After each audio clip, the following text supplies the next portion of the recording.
Tadi disinggung oleh Dr. Bahar.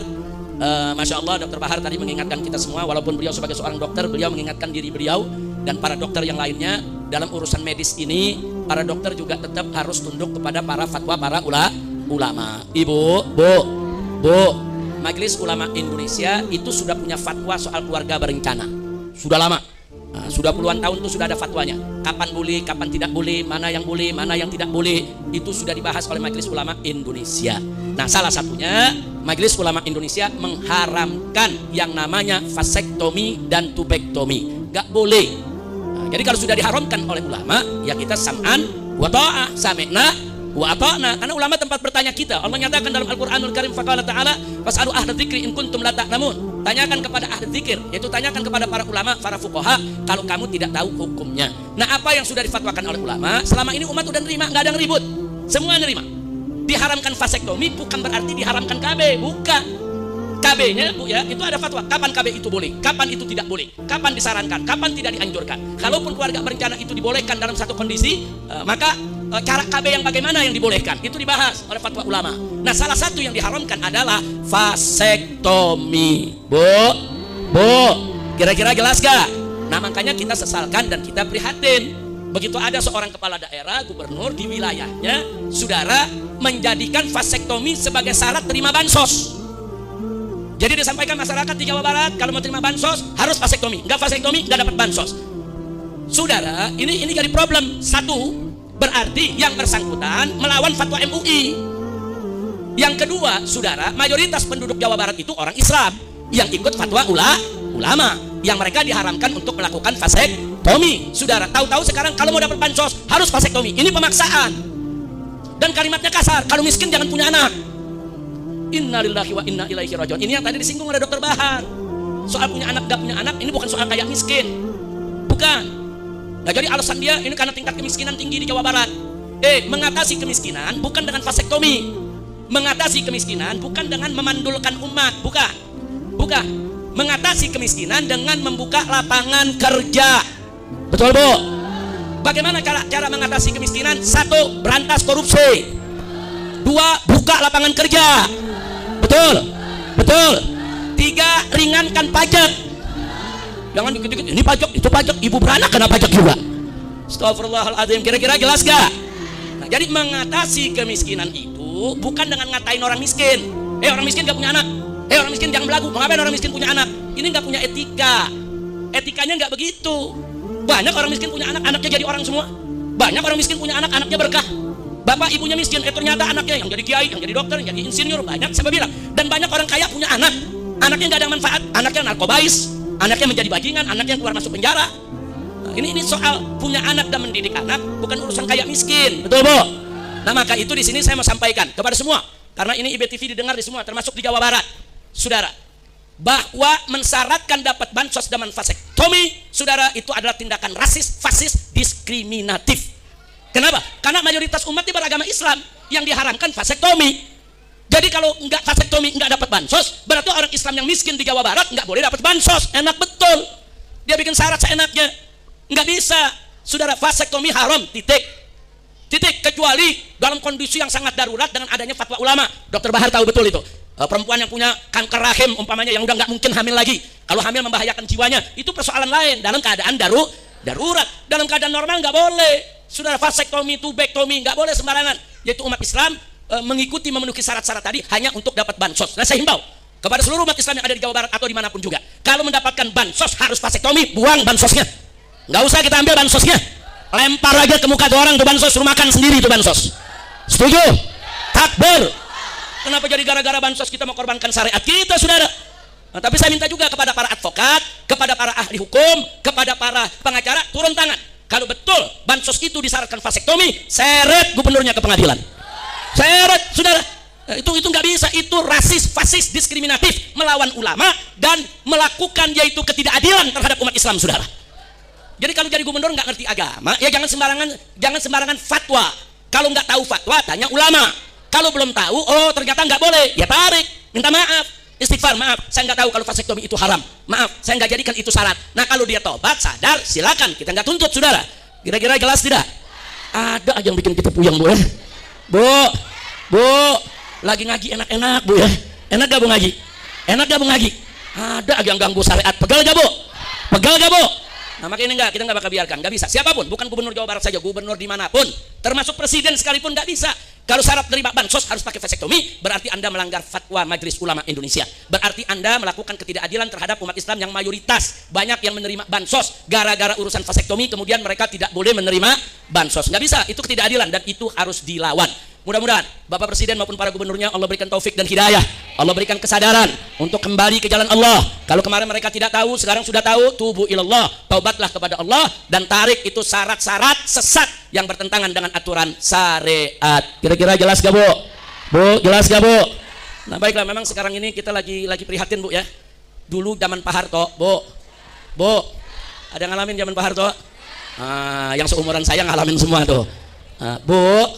Bu, nah dulu zaman Pak Harto dengan segala kelebihan dan kekurangannya, itu Pak Harto dan para menteri kalau bicara ke publik itu rapi, bicaranya santun, bicaranya sopan. Bahkan cara duduk di kursi pun Pak Harto nggak pernah angkat kaki, nggak pernah angkat kaki, duduknya rapi di depan orang. Jadi kita lihat dulu tuh pejabat betul-betul pejabat, etika dijaga. Dari mulut pejabat nggak boleh keluar kata-kata kasar, kotor. Tapi zaman sekarang aneh. Sekarang kita lihat etika udah mulai hilang. Rakyat berteriak nih, kritik nih, rakyat berteriak nih, cabai mahal. Apa kata pejabat? Sono nanam sendiri. Bu, sakit gak dijawab begitu Bu? Ayo jawab, sakit gak? Masa jawabnya begitu? Cabai mahal, cariin jalan keluarnya biar murah, betul? Ada lagi ibu-ibu teriak nih, listrik mahal. Apa dia bilang? Ya udah, lu nggak usah bayar, nggak usah pasang listrik di rumah. Bu, listrik mahal gak? Ibu teriak listrik mahal, kata pejabat, ya jangan pasang listrik. Sakit gak? Ayo jawab yang keempat, sakit gak? Sakit gak? Bapak-bapak kita teriak BBM mahal, kan bapak-bapak banyak yang punya motor buat kerja, betul? Ada juga yang punya motor buat cari nafkah, betul? Mereka teriak BBM mahal. Apa dijawab pejabat bu sekarang? Ya lu jangan beli motor, lu jangan punya mobil, jangan beli BBM. Sakit gak? Sakit gak? Jadi kok kritik dijawabnya begitu? Oh ada kantor berita dilemparin pala babi. Ada kejadian kemarin Bu ya. Nah, kemudian para jurnalis protes, tolong perhatikan, ini ada yang teror pala babi. Pejabat jawabnya apa? Masak aja tuh pala babi. Ini kacau ini negeri. Untung udah dipecat yang barusan. Kacau gak Bu? Kacau gak? Mahasiswa teriak, Bu, Indonesia gelap. Ada pejabat jawab, kau yang gelap. Ini gimana ceritanya? Kalau mahasiswa bilang Indonesia gelap, mestinya pejabat undang mahasiswa tanya, yang gelap apa? Oh kenapa gelap? Oh gelap karena penegakan hukumnya nggak jalan. Oh gelap karena pengangguran meningkat. Oh gelap karena banyak koruptor belum dihukum. Oh itu yang gelap. Ya sudah, kalau begitu yuk kita atasi. Biar setelah gelap ini terbitlah terang. Begitu dong pejabat, betul? Betul? Ini enggak pejabat kayak di warung kopi. Bu, kalau di warung kopi nih ngobrol, temannya bilang muka lu gelap kan begitu. Dijawab muka lu yang gelap.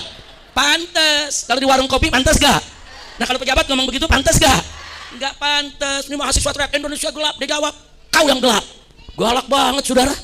Enggak sampai di situ, rakyat protes. Saudara, apa dia bilang? Jangan protes-protes. Kalau mau protes, sono keluar Indonesia. Bu, ibu protes gak? Gula naik, kopi naik, susu naik, listrik naik. Protes gak? Terus dijawab, keluar sono dari Indonesia. Ayo saya tanya, sakit gak? Sakit gak? Ya kok dijawabnya begitu? Ada lagi yang lebih parah lagi nih terakhir nih.